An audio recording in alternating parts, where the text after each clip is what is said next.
Hello everyone! Our reference subject is one of my favorites to paint, and that is the iris lilies. I've been painting iris and I don't think I'll get tired of painting these flowers.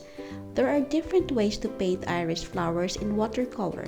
You can paint it dark or you can paint it in a lighter shades. Yes, we paint this flower lighter and then drop a dark background of reddish purple foliage. We only use a limited hue such as a mix of blue and red for purple, yellow for the inner parts of the flower, and the green for the leaves.